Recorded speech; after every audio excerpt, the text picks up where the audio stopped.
anytime someone is making an effort to do yoga, anytime someone is whatever that looks like, that's a positive event on earth.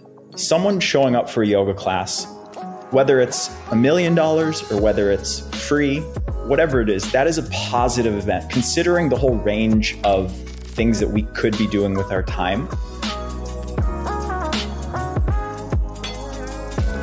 That was Adam Carney. Hey everyone, welcome to the 2021 first episode of Seeker and Sage. My name is Danny Pomploon and I'm your host.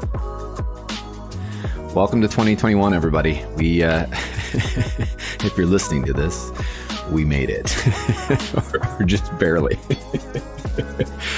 Hey, listen, I want to kick off this episode by just welcome everyone back from the little break. I took 2 weeks off.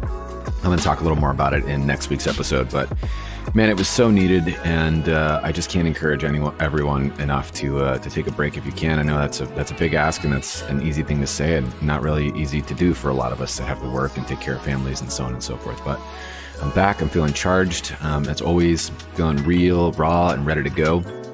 And yeah, about the episode, I get Adam on the show, who is the owner of East+West Yoga. They run teacher trainings galore, both online and in person. And we actually start to get into the conversation of yoga teacher trainings online, which is a really touchy subject for me in general. I look at the landscape of what's going on with it online, and people are just making stuff up and trying to sell it to turn a dollar. And I just think it's really sad. And they're discrediting a lot of people. But I have a lot of opinions on that. We can get into discussion on that actually in the Facebook group. Which I will do links in the show notes, and we can totally go all ham on that if you want to. Adam's a great dude. He runs a great business. I truly believe in what he's doing. And as we get back into 2021, my goal this year is to really just help this podcast and this podcast community continue to grow. I want to continue to offer as much as I can to the listeners out there that are students that are wanting to go deeper into the practice. And for you teachers that are out there that are ready to thrive, I want to continue to offer advanced education for you here, business advice, and just make it a place where we can all grow together. It's 2021. Thank you guys for sticking with me. And without further ado, here goes today's episode. Mr. East+West himself. What's up, Adam? How are you? Hey, Danny. I'm good. How are you? I am here. I'm thriving. I'm surviving. I took a week off of work, and I did absolutely jack shit. I didn't do anything.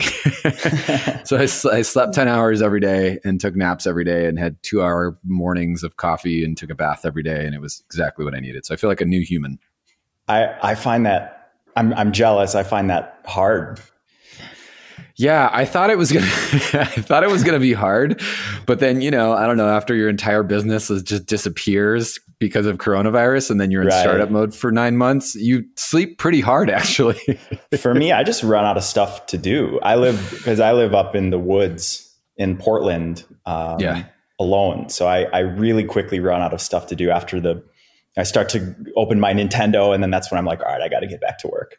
Yeah, totally. This was, so like not so low key, literally everyone was like, you're just going to sit around for a week. Yeah. Good luck with that. And I held the boundary with myself just so hard, where I knew that if I didn't actually do this, that I wasn't going to be in my own personal integrity, because I've been preaching, this to for the last like 2 months with everybody, like do more restorative, do more nidra, everyone just relax, unwind. And I wasn't necessarily following through completely, because, you still got to do the thing in order to continue to do the thing.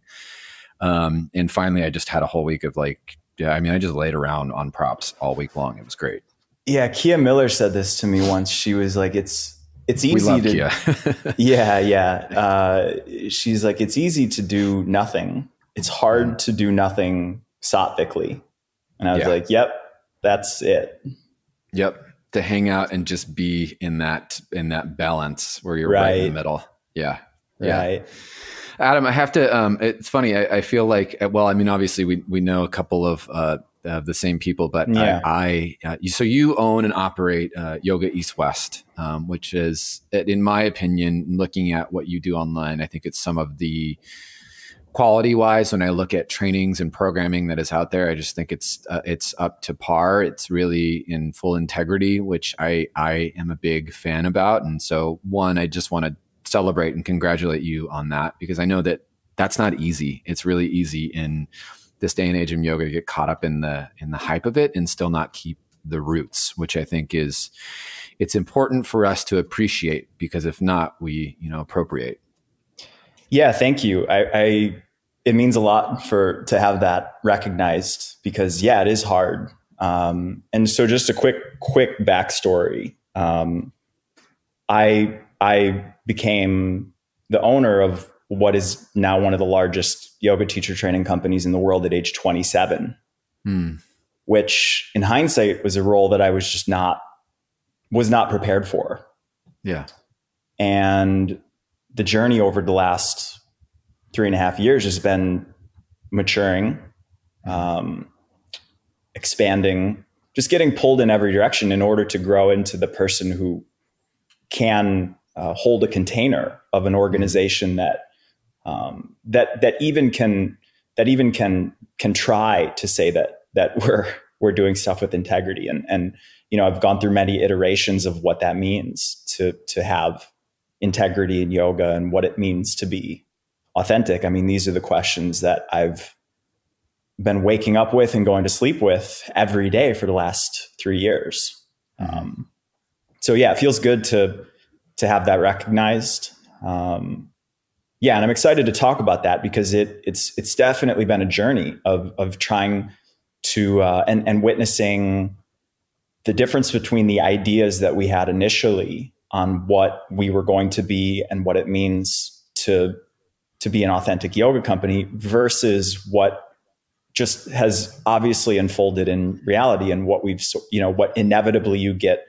I don't want to say like pulled into. I think it's more of just recognizing what is the most harmonious for students in today's age. I think there's a couple of pieces there that, we can expand on a little, but it's recognizing, for those of us that have heard the term the work, and they're like, well, what is that exactly? That is what you just said is the work. It's coming back, reflecting over the last 3 years. Well, wait a minute. How do I do this right? How do I, change and, modify and grow and expand and take a step back and relearn and unpattern and, break up the samskaras of, the way I've been doing my life and my business for however many years that you started doing that. That's the work. And most people are afraid to do that. Not most people, I should say. Let me take that back. I think most people aren't necessarily fully prepared, right? They might not have the skill set, or, you speak of holding the container, like, dude, no one wants to sit back and be like, oh my God, we did that really shitty for a really long time. We need to clean this up. Like, that's a big, but that is the work. That is the work. And that is holding the container. And that is, let's throw around the word authenticity, because everyone else does. Right. That is coming from a place of integrity and authenticity. And I think that in itself already sets you aside.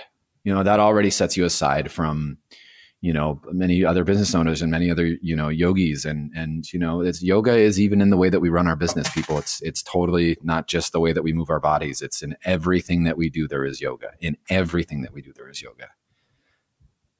Yeah. I had this realization right around the time that I was starting East+West that I'm an artist also. And if there's artists listening out there, you'll know what I'm talking about. It's that the joy of being an artist is that you see yourself reflected in what you're creating. So I can look back to a piece of art that I made last year, and I can just see all the nuances of my consciousness that were coming out in that art and my limitations. So I can see, okay, I was a little bit less expressive with my lines. I was a little bit less aware of color dynamics. The same exact thing is happening in a company. And I think that it's really helpful for business owners and leaders in general to wake up to that our consciousness as leaders is being reflected in the organization that we create, both in its highlights and in its failures. So one example for me of this was that in 2018, we were growing like crazy. I mean, we just had more and more people, basically unlimited demand. We couldn't put on as many trainings as people wanted. And in one sense, it was really exhilarating because the world responded to the concept and they responded to what we put out there, which felt really good. On another sense, there was this realization that some of our team members are just unhappy, right? Like they're unhappy because they're overworked. And so it was a moment for me where, I had to realize that I'm responsible for this environment. I'm responsible for how people feel when they come and work here. Mm-hmm. And so it was an example for me of how I needed to look at myself and what I was prioritizing. But just, I think, being aware of that. And another example of this is, you see certain organizations where they're like fantastic with design and marketing and then not so great in other areas.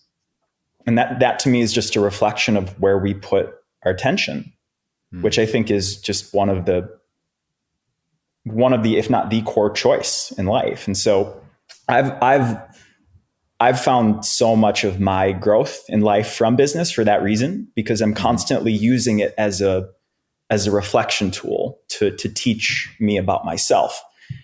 And when you do the work like you're talking about, you experience growth because you meet your limitations, right? So when our team is happier, when we're communicating clearly, growth happens. And it's tough. I mean, some of the things that and the interesting thing about that is one of my early business mentors told me this. He's like, your problems with the business are not the things that you don't know. It's the things that you don't know that you don't know. So it's the things that the things that need attention, which they're not even in your realm of consciousness to think that that's something that you should focus on. Mm-hmm. And there's been moments like that too. And that's sort of how you realize your dark spots. Yeah, for sure. Yeah. There's not just for you, but you might have heard or read it already, but for all the other entrepreneurs and yogis out there, there's a book called, it's the 15 steps or 15 attributes of a conscious leader. And it's a really solid read. It is a really, really, really good read. I'd recommend it for anybody out there that's I definitely love the self-help stuff. I think it's great. I think some of it's really awesome. I think others it's really boring and cheesy, but this book I actually found really helpful in the way that I manage my, like when you're an entrepreneur, you manage yourself as a business and as a person and all that stuff. And I implement it in the things that I operate with in life. So just a little tidbit for sure. Look that one up. I should get a percentage from this. Yeah. A little commission on that. Yeah, totally. So I want to, as we were kind of chatting about what the show was going to be about, it's so perfect, being, the company that you run and what is happening right before our very eyes of, the landscape of yoga is just crumbling, in so many ways. And the integrity of yoga is crumbling in so many ways. And there's some days where I just open my eyes and I'm on Instagram and I'm like, what are people doing with these trainings? Like stuff that is just piecemealed together, super last, there's just no, I don't want to throw anyone under the bus, and I don't want to sound like I'm being so judgy, even though I guess I'll own it and say I am being a little judgmental. But for me, there's a big piece of integrity in the practice in itself. And, there wasn't always that for me. I definitely, came into the practice trying to do cool shapes. I first started Instagram trying to become Instagram famous. I wanted to headline yoga festivals because I wanted to be cool and validate myself. And now, I checking all those boxes. I'm like, oh, that shit doesn't matter. And now it's just really about living the practice. And that's not to even that there can be some ego in that, right? Like, oh, well, now I'm just going to live this and you're not. Yeah. But what I guess I'm trying to say is what has happened since coronavirus to online yoga teacher training is just blowing my mind, and in not a good way. I see people really, really, really losing integrity I see people, you know, people claiming that they're allies to different, you know, underserved groups and, you know, to different communities, and they're completely undercutting their businesses by gouging prices and not honoring someone's level of study, someone's level of work that they've put in. Not to say that you need to charge $1 million for a teacher training, but when you've gone and you've devalued the entire industry, you're actually hurting everyone that was already hurting. You're hurting the people of color. You're hurting the queer community that was already struggling to try to make it in yoga because we aren't really seen and heard because it's not built for us. You've just made it that much worse. Right. You know, you've not only made it that much worse, you did it for the sake of making $1. And everyone's got to do what they got to do. And I get that. And I respect that. And everyone's in their own different place. But I don't know, there's this piece inside of me where it just doesn't feel right, you know? And I have to do my work around that. That's up to, there's something up inside of me that's getting triggered. You know, maybe there's an old pattern there or something that I did in the past that's like, oh, this is reflective of what I've done. And I'm still bothered by it. Right. Yeah. I have so many thoughts on that. Let's go, man. Let's go. Adam, I've been waiting to talk to you. I literally have been like waiting to talk to you. The first thing is that I've understood is that I love my teachers. They're my family, and they have to eat. Their families have to eat. Yep. So I think that I try to stay aware of that when I see stuff like you're talking about. You know, I'm seeing ads for $99, 200-hour teacher training. Don't get me started on him. Don't get me started on him.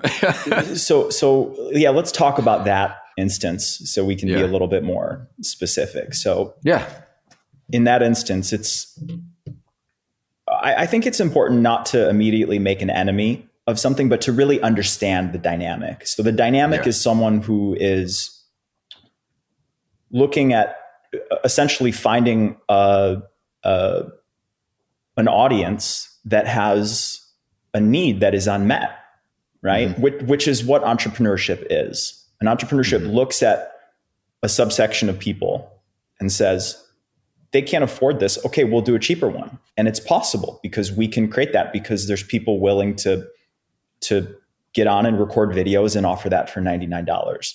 Okay, so that's happening. And from my view, that's going to continue to happen. There's always going to be someone to offer something cheaper. Yoga, especially online yoga, is a race to zero. It will happen. There's going to be teacher training programs that someone's going to put one out that's free, right? It's going to happen because all that content exists now. So now the question is, where does integrity come into that? To me,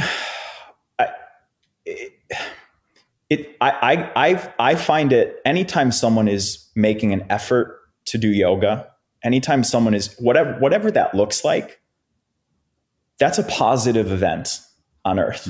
Someone showing up for a yoga class, whether it's $1 million or whether it's free, whatever it is, that is a positive event, considering the whole range of things that we could be doing with our time, right? So that's one thing I've just become aware of is that, you know, there's a million, I don't know, something like, I forget the number, some ridiculously high number of yoga teachers. And I think a lot of people look at that and they're like, well, it shouldn't be like that, whatever. But I'm like, well, isn't that the point? Like, aren't we trying to share yoga? Aren't we trying to get it to expand? Now,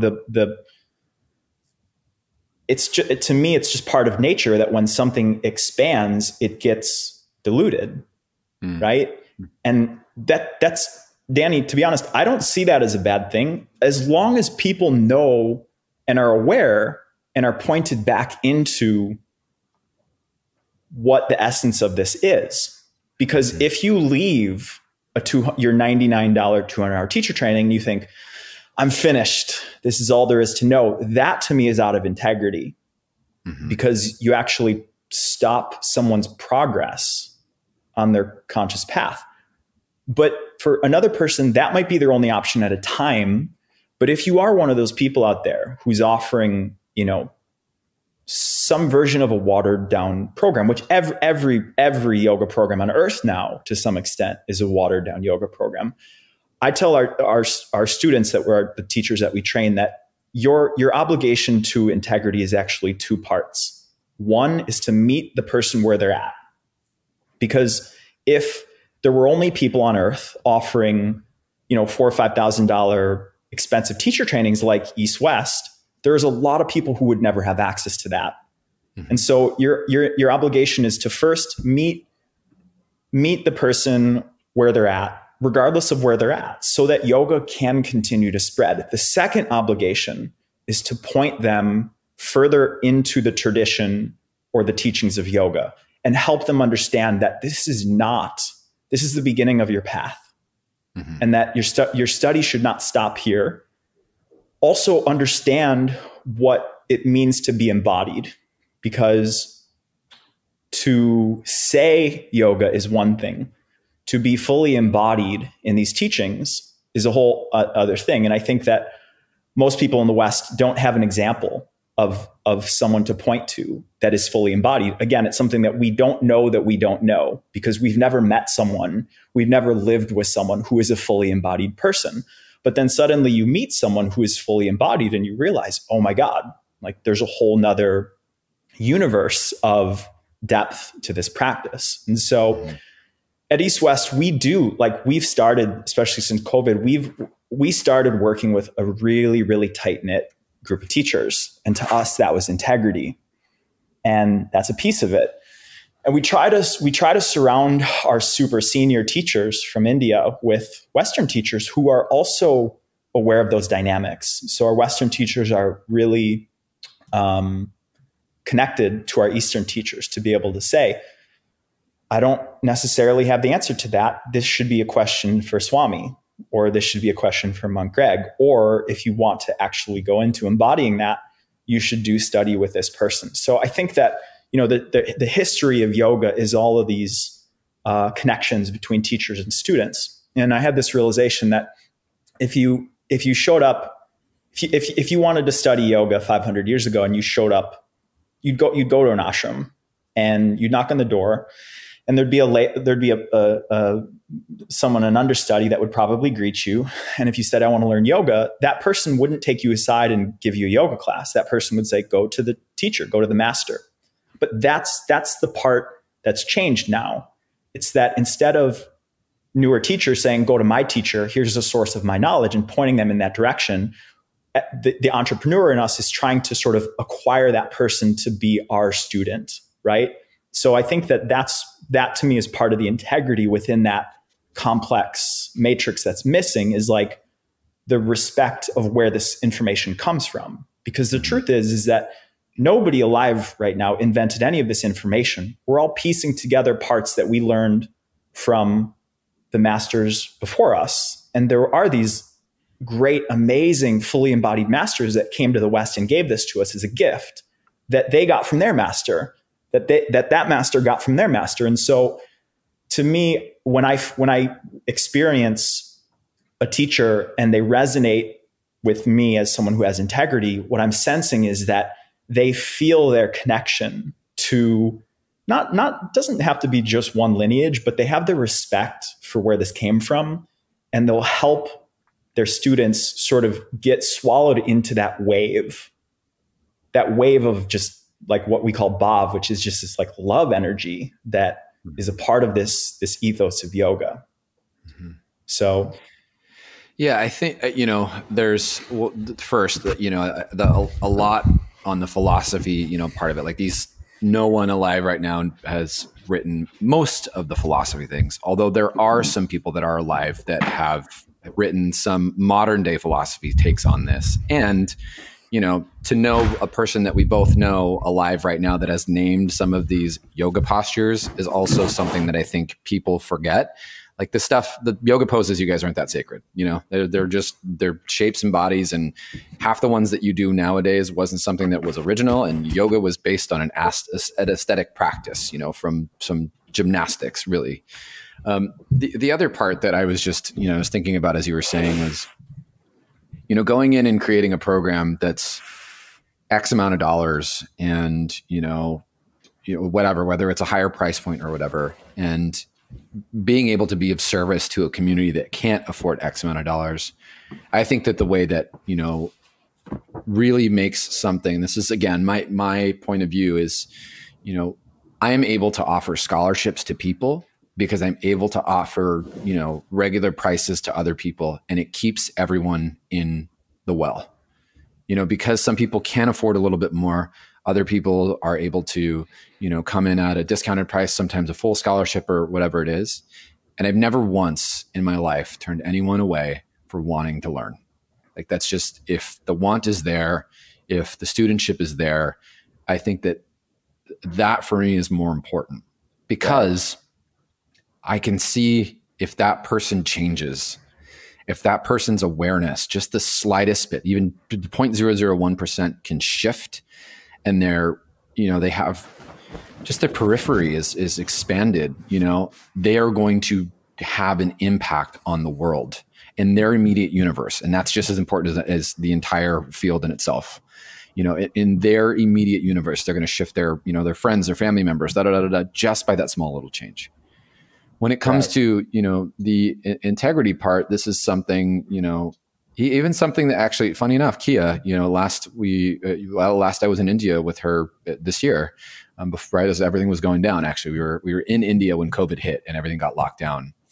And one of the conversations, that I was having with her, and this is after a few different studies, I was like, Kia, what's next? What is next on my path? Who am I, what is my sadhana looking like? And, how is it that, and, we were talking just about consciousness and where, I'm at in my phase of it and where my practice has really shifted to. And she said, it doesn't matter at this point, Danny, what it looks like. It doesn't matter that you go and sit here, and it doesn't matter that you do this Kriya, and it doesn't matter that you go. She's like, the only thing that matters is that you do it. Right. The only thing that matters is that you keep showing up, and you keep doing it, and you keep doing it, and you keep doing it. Because when you come from that place, when you continue to go into the study of transformation, the transformation already happens. Right. It's like you're already, when the commitment is there, that is the root, right? And the practicing when that commitment there is inevitable, because you've created this vessel of commitment to it. Yeah. And that's what I find is, important on, I don't know. I'm not supposed to be out here checking everybody, being like, you're doing this wrong. You're doing this right here. But fuck, sometimes I want to be like, you guys, we can do better. Right. Like, come on, we can all decide to do just a little bit better. Right. And me totally being guilty of it. Like, I've done some stupid stuff before in the past, in regards to yoga that I just didn't know. I didn't know any better. And it wasn't until I was like, I need to go deeper into this well. And when I went there, totally just had a reality check. Like, oh, I thought I knew, I thought I had some sort of, awareness in it. Not to say I have that much more now, but at least a little better, a little bit more, where I'm like, man, I'm changing the way I did this, or changing the way I did that, or maybe not leading this lecture because I actually shouldn't be speaking about this stuff. Someone that is specialized in this should be speaking about this, and not me. Right. Before we started, I was making a little list, because one of the topics that we're going to talk about today is this idea of integrity and what does that mean. I made a little list of 4 things that I've really specific things that I've found as on the business side, because I'm clear in my role as the organizational. I am a yogi of 10 years, and I've done my teacher trainings, and I have taught yoga. But for me, I've consciously entered this role of the organizer and leader of East+West. And so I came up with 4 things, probably the biggest lessons that I've found, which have been helpful for me in walking that path. Do you think it would be useful for me to 100%. Oh my God. Yeah. Selfishly for me. Okay. The first one is don't have a vision. So when I started, I came from the world of tech startups, which is all vision. it's all ambition. It's like maximizing growth. And I was at an ashram up in Sonoma. I don't know if you've ever been to the Sonoma ashram. I want to give a shout out to Sonoma ashram because that place is awesome, and not many people. I know you're in San Francisco. Not a lot of people in San Francisco know about this place. But if you're looking for a place to just get away in silence, in a place that's nice and just steeped in traditional Indian spirituality, such an amazing refuge. So you should go check that out. But anyway, I was there right before I started East+West, and I was watching a video about their sister ashram in Varanasi. And the ashram had originally started as an ashram that supported people with leprosy. So it was a hospital. And one day, some townspeople brought 2 children to the ashram. One was a 3-year-old and a 1-year-old, and their parents had just been killed in a car accident. And the community brought them to the ashram because there was just nowhere else to take them. And at first, the people at the ashram were looking at it and saying, like, we can't take these children. Like, we're not a childcare facility. But they assessed the situation. They kind of looked around town, and they realized we're actually the best place for these kids right now. The universe brought us these kids, and we'll take care of them. And it went so well that more people just started bringing their children there. Now, 10 years later, they've got 300 kids there. They've got a full education program. It's a school. And to me, that is the essence of, so I want to draw this distinction between having a vision and imposing your vision on the world and on your teachers and on your students versus being supportive and allowing what's happening on the universe to unfold right now. And to me, that was my lesson in just seeing how they took this challenge that the universe offered them and just by giving their full presence to that challenge, allowing themselves to unfold with that and really growing with that challenge. I just see so many yoga businesses. You can feel it. And to me, when I walk into a yoga studio, it's like my friend here in Portland says this. He's like, you walk into a yoga studio and it feels like you need to have a tight butthole because what you're feeling is you're feeling these people unconsciously trying to impose some vision on you. That's not why we come to yoga, right? And so to me, if you're an entrepreneur and you've got ambition, that's really good, but apply that to being of service to every day. Whoever's in your presence, be of service to that person. And from there, what unfolds, what is the most service to the community will unfold separate from your vision. I just find every time I get in that creating from a vision standpoint, it's a red flag to myself. Second, know your role. So for me, like I'm very clear that my role is not to be a spiritual teacher, and that we have people on our team that do that. And so for people out there who want to work in yoga, I think it's just part of creating a harmonious organization is that people they're aware of the boundaries of their specialty and what they're really good at, and then areas where they're still working. And I see this in yoga a lot, that there's just people that are doing stuff that they shouldn't be doing. And so like the primary example of that is a new teacher teaching yoga philosophy, or someone new teaching anatomy. It's like there's people out there who have developed a mastery in that. Those people should be in that role. So for you listeners out there who aspire to have a yoga business, your role is to get money flowing through the business. And you're hit with that reality very starkly when you start. It's like, if there's not money flowing through and you can't pay your people, you're just not going to get anyone's attention. You're not going to be able to pay your teachers. So I think I've been really grounded in that reality from the beginning, and teachers know that I focus on that, and that is my role to the team. I'm not saying I don't do other stuff as well, but I take that as my first responsibility always, to pay my teachers. Mm-hmm. And that goes into my third one, is love paying your teachers. Like, it truly is my joy that, honestly, when I've really searched my soul, like, why am I doing this? It's for the moments when we have a teacher from India, and they're getting paid $300 for a whole month teacher training, working, 5-6 hours a day, holding space for so many people. And they come to us and, we can pay them $5,000-$6,000 to be a teacher.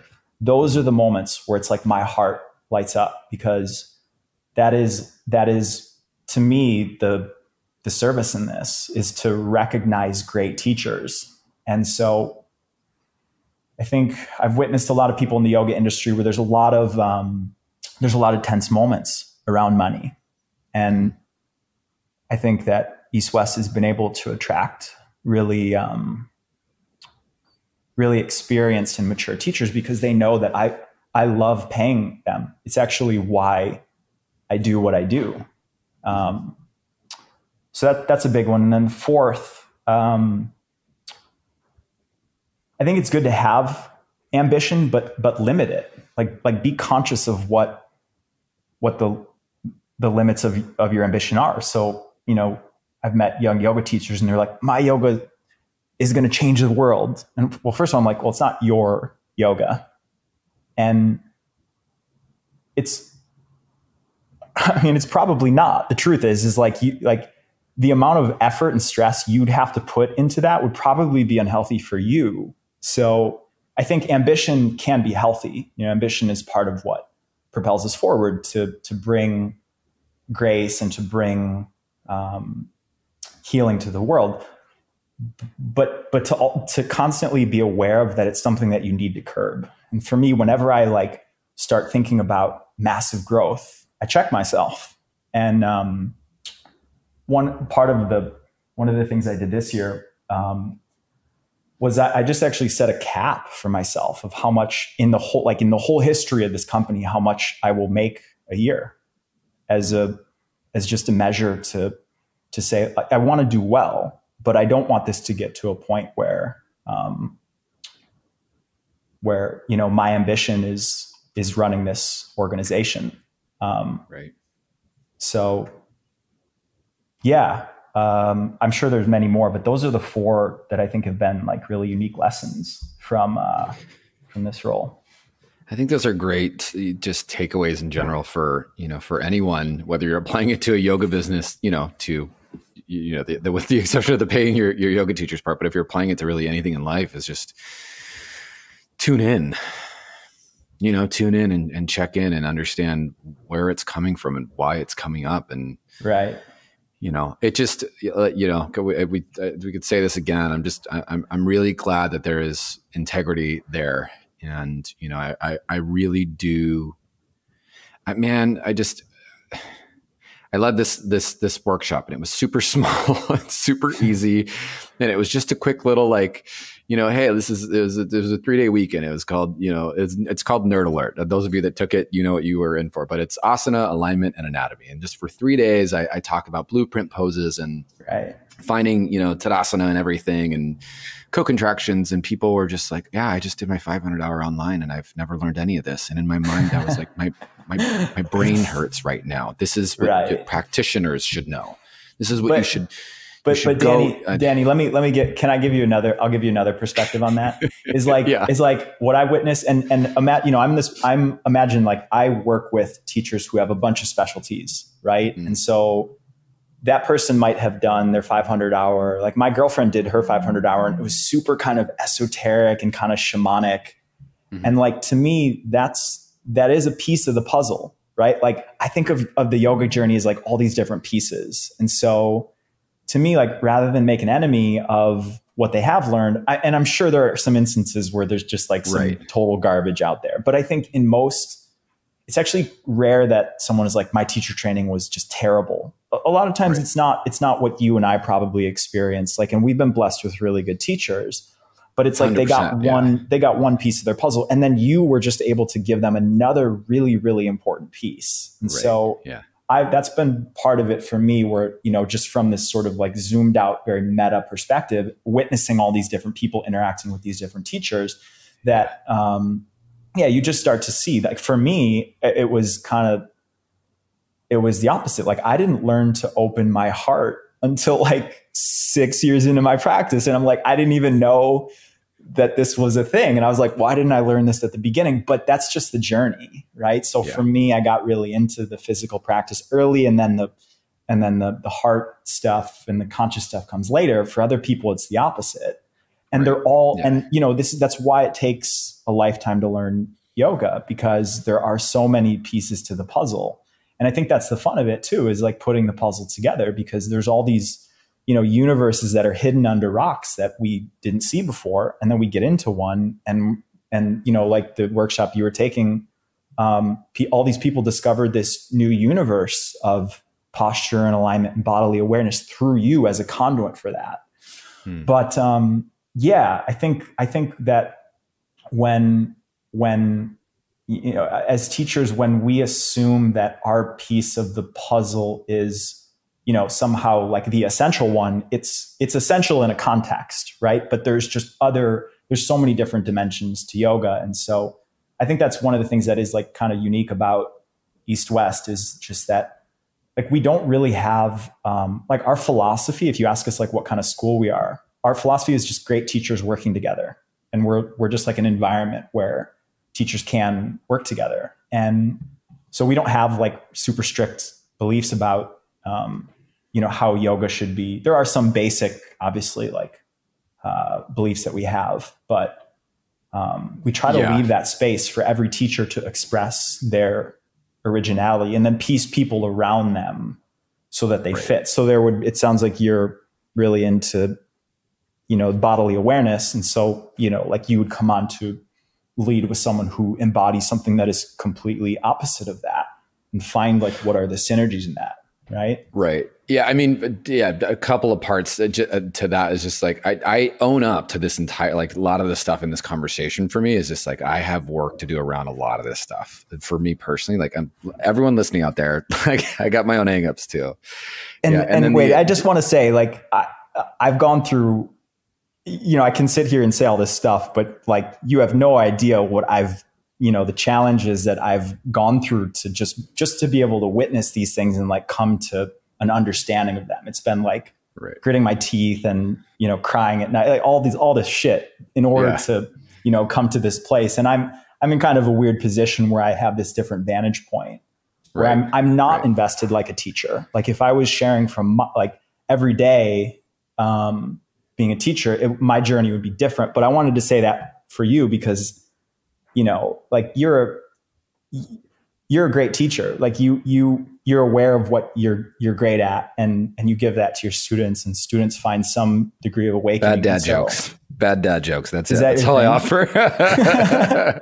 I don't know what I offer these days. I started as like, first I was really into super anatomy. So I hung out with Jason Crandall for many years, and then I got into the heart. So I hung out with Janet, and then, I was like, well, maybe I want to go back into like nuance. And so I hung out with Noah for, and then finally like Kia just blew my mind open. So I'm like all the yoga mom and dads had a baby and I came out. Well, you have so much to offer. I mean, just being around teachers like that and being conscious enough to be able to choose teachers like that. I mean, it was important. It was very important to just, be in their presence, I think was the most important part. And then, from that, let whatever did, get passed on, let that be passed on. And in that. There's a Sanskrit term, which what is the term? But it's the actual term points in the direction of learning. But what the actual translation is that all you have to do is be in the presence of a master. You don't have to like come up with any complicated way to learn something. You just go and spend time around a master, and the learning will happen. And I think that's what you're referring to, is like you learn from the integrity and the practice and the dedication from those people. And, Jason and Janet and Kia, I mean, like we're talking about some of the most inspiring yoga leaders on earth right now, anywhere. And that, you've been blessed to receive that, and that you will have that to offer to your students. I mean, and also from just with your background, being able to connect that to so many people. I mean, it's beautiful what you do. So I just wanted to share that. Well, Adam, I'm really glad that we got to talk today and chat and connect. And I mean, I had so much to say, and really there couldn't be a more perfect person to have this conversation with about trainings and whatnot. And I just want to give you a big shout as a human for, going in and doing the work, because that's not an easy thing to do, my friend. And I just appreciate you doing it and offering what you're offering in the way that you do. It's so important. Thank you. I appreciate it. And do I get a little plug? Yeah, go for it. Well, plug away. Cool. Plug away. Yeah. Well, we're looking at the evolution of online yoga, and I think the realization has been that it's great and it's a great addition to practice, but it's also it's not enough. It shouldn't make up your whole practice. And so our team just designed this new membership where you'll get access to, you can study live every week with the East-West teachers, but you'll also get access to 2 other yoga platforms as well. One called Inner Dimension, which is created by Travis Elliott. I don't know if you know Travis and his wife, Lauren Ekstrom, in Los Angeles. Just like one of the best unknown yoga platforms. And so with our membership, you'll get full access to that. And then another one from our Instagram page, How to Practice Yoga. They have a library of about 250 classes. So it's sort of like an access pass. Instead of it just being the one studio, you'll get access to 3 online studios, and then also a $500 credit, which is used to go on either one of our trainings or a training or a retreat with any of our teachers. Because I'm sure, Danny, like you do a retreat every year, I would imagine, right? Multiple. Yeah. So for our members, so joining East-West, it's $29 a month. You'll get $500 of a credit to use to any of our teachers' trainings or events. And so Mark Whitwell, Paul Teodo, Byron DeMars, a bunch of teachers from India. There's just a huge selection of events. So you'll actually say, if you're someone who goes on one retreat or training year, you'll actually save money by doing the membership. So yeah, thanks for allowing that. I think it's just something that's exciting for me, and I wanted to share that. Thanks, Adam. Until the next Seeker and Sage, this is Danny and Adam saying peace out.